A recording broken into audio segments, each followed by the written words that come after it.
Wow, guys, the 2018 Fairy Structure deck actually already got leaked. The full spoilers are out for it, and I want to go ahead and give you guys that list as well as talk about if this structure deck is worth investing into or if it's something that you might want to pass up on if you're just interested in making a profit. So anyways, here is the two pictures that we have to showcase off like the actual product itself. Again, this is not come out until 2018 in January. But anyways, I do have the full list, like I said. And if you guys are wondering, is this actually a competitive deck or not? I actually just uploaded a video recently showcasing off a deck that is utilizing the new Counter Fairy Structure deck that got second place at an OCG tournament. Now, there was only one of these. It wasn't like there's multiple like third and fourth place finishes. So I would say the player base that's running this is a lot smaller anyways, because everything right now is all about spirals. However, this could definitely be a budget-friendly deck to get you guys started, and it actually is not that bad.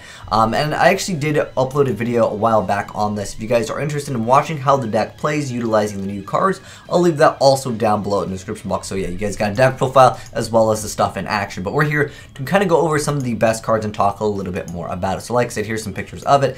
In addition to that, there are some differences with the OCG version of this, in case any of you guys are OCG players. So there are two cards that were removed and got replaced. So we do not get Solemn Judgment or Beckoning Light in the TCG version.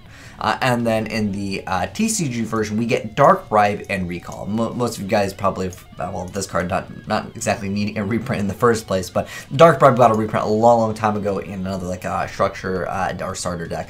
But anyways, let's go ahead and go over like the best cards of the deck and kind of go over some of their effects, and I'll tell you kind of a brief summary of the playstyle. It's a counter fairy deck. The whole goal is you roll that dice roll, you go first, and hopefully you get a hand that didn't completely brick. That's really what the deck comes down to, because if this deck goes off, your opponent does not even get to play Yu-Gi-Oh!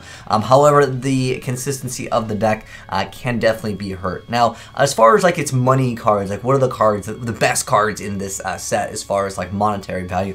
Sacred Arch Air Knight Parshath is one of the best cards. So it's just a really simple effect. If you activate a counter trap card, or if you negate the activation of a spell, trap, or monster effect, so basically activate a counter trap card, and then while this card is in your hand or graveyard, except for during the damage step, you banish two other fairy monsters from your hand and or graveyard, and you special summon, and if it attacks a defense position monster, you do piercing damage.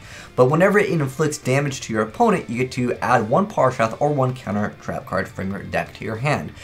So that's just a overall fantastic card. As far as like what it's worth, it'll probably be worth like a couple bucks. Now, the only card I would say that at the moment of me making this video that's actually worth like a decent amount of money is Tithes of the Brethren. Now, this card in the TCG over here, it was only in the Legendary Decks #2. So as far as this card, it's sitting at about $5. Obviously, it'll be worth like $2 to $3 in the reprint version of it. But still, just overall really good card in a lot of different decks. It's not used in Counter Fairies. Although it's very good in Counter Fairies, it's really great in the Magical Musketeers. That would be another deck that can definitely just go off this. If you open up Tithes of Brethren plus a like fairy, a lot of times with this deck you'll just automatically have just such a huge advantage if you go turn one. It's just an excellent card.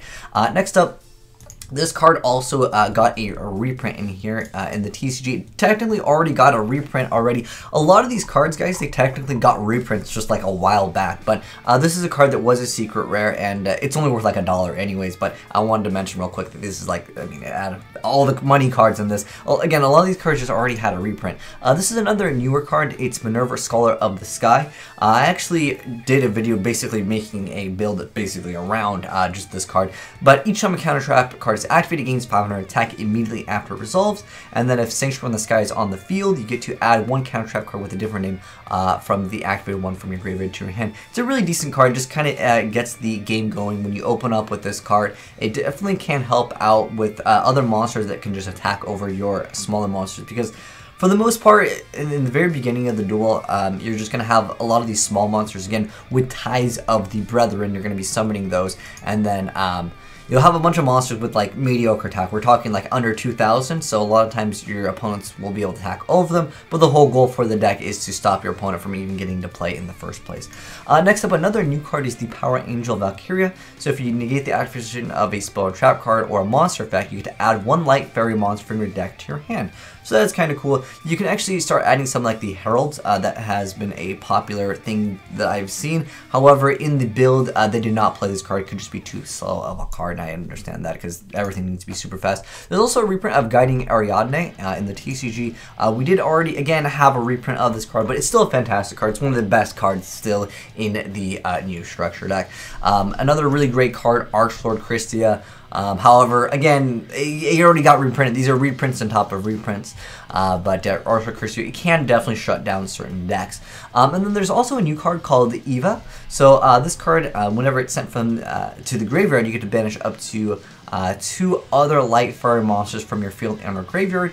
And then you get to add from your deck to your hand level 2 or lower fairy monsters with different names up to the number of monsters banished this way. So basically, it lets you search out 2 of the heralds, which can then give you extra fodder for this card in the first place. It's actually a pretty interesting mechanic, the way that it is actually oriented. But I've seen some kind of, I don't want to say loops, but it kind of just gets the engine going with the whole the herald builds. Because again, the only build that did top, I did play. It was actually called EB before, but I guess it's Eva in the TCG. And there's also a new copy of Sanctuary in the Sky. It's called the Sanctum of Parshath, but actually it becomes Sanctuary in the Sky while it's on the field or in the graveyard. And then all fairy monsters on the field gain 300 attack and defense, and then set spells and traps on the field cannot be destroyed by card effects, and neither player can target them with card effects. So basically, it makes your back row immune to stuff, and then once per turn, you can target 3 fairy monsters or counter trap cards in your graveyard, and then place them on top of your deck in any order. And that can actually be kind of used in a lot of different cheese decks, like the Gishki. But I mean, for the most part, that's not actually a build of. It's not like you're going to be playing fairy Gishkis, but it's just like a card that you could technically use in other things, kind of like Tithes of the Brethren. I could see this later down the line being effective in some other deck that really utilizes a bunch of back row that you don't want to actually be destroyed.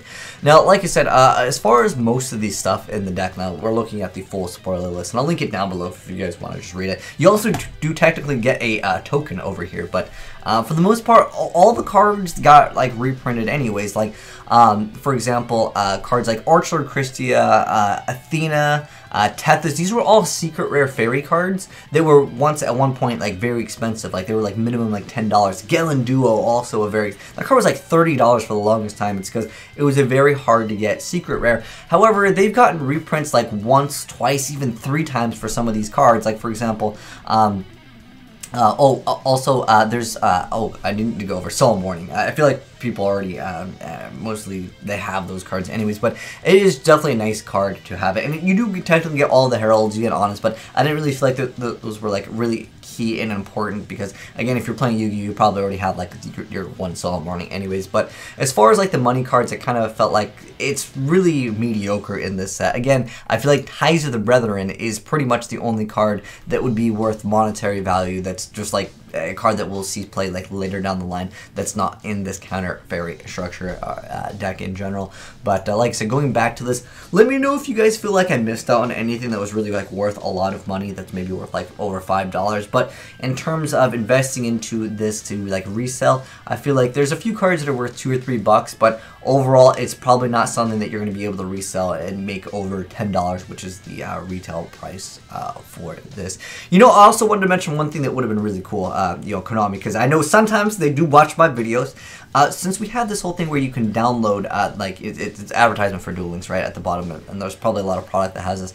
It would be really cool if you actually included some type of code that you can enter in to actually gain gems for Duel Links. That way, when they buy physical Yu-Gi-Oh product, or even vice versa, it kind of works both ways. People that might just want the gems will purchase this, and like kind of it works both ways to get more players like kind of hyped up to play either Duel Links or going from Duel Links to the physical card game. It would just be kind of nice. But overall, like I said, as far as this goes. There's really just not much in here, and I don't see this being a like very tier 1 competitive deck, because this is another question I guess asked all the time when I make these like videos talking about like the new starter structure decks that come out in the game. A lot of you guys want to know, is this competitive? Can I pick up 3 of them and like be ready to go to duel? And I would say yes, but not at a very high competitive level. There's tons of other decks at the moment that will be not only like in the same range of the price point. However, I did also want to mention that this is a deck that does not require links, so if you guys are not a fan of link summoning, this will be an excellent deck for you. And then also, if you do not have an extra deck, because a lot of these structure decks and starter decks that come out, you still need an actual extra deck to kind of play the game. With this, you don't need it at all, and that's kind of the nice thing with this. And again, if you guys want a deck profile, I've already uploaded one. Now this one is a little bit different because it does use the artifact engine. However, those cards can be a little bit more pricey. I know Solemn Strike, I mean, it did tend to get a reprint, so it's more budget friendly. But this one definitely does require an extra deck, and that, Cyframe Omega, not the cheapest card in the game. And also, Link Rebo is not the most cheap card, and it just requires more. And this is, again, this is the only reference that we can use for a competitive version of the Counter Fairies. But it's a very a turn 1 oriented deck. Like, if you do not go first, you're just really not going to have a fun time a lot of times in the game. But that's my suggestions for you, those of you guys that are wondering, should I invest into this? It's kind of up to you at the end of the day if you want to invest into this. However, I don't think it's terrible, but it's not going to be the tier 1. It's not going to be on the same level as Agents were. If you guys remember that fairy structure deck, I think that was one of like the greatest ones for like a long time. That definitely topped multiple times. But it's still not bad. We'll have to wait and see what else comes out. There's also the Cyberse one that's coming out, and once that whole list gets confirmed, I will update you guys with that. But anyways, you guys let me know your thoughts down below in the comment section below. Is this worth investing into? Are you guys going to be picking this up? I might do an unboxing of it, but mostly it's just to do it for doing it. I don't think I'd be playing this deck because, again, it's one of those decks where like you gotta go turn 1. It just has like a really tough time going second in the game. But anyways, thanks for watching, guys. Hopefully you enjoyed seeing the spoiler list as well as all the info that I dropped. And like I said, if you guys want to check out how the deck kind of plays, I'll link that down below, as well as giving you guys a deck profile for the most competitive build that we have seen currently in the game. But anyways, thanks for watching, guys. I'm signing out.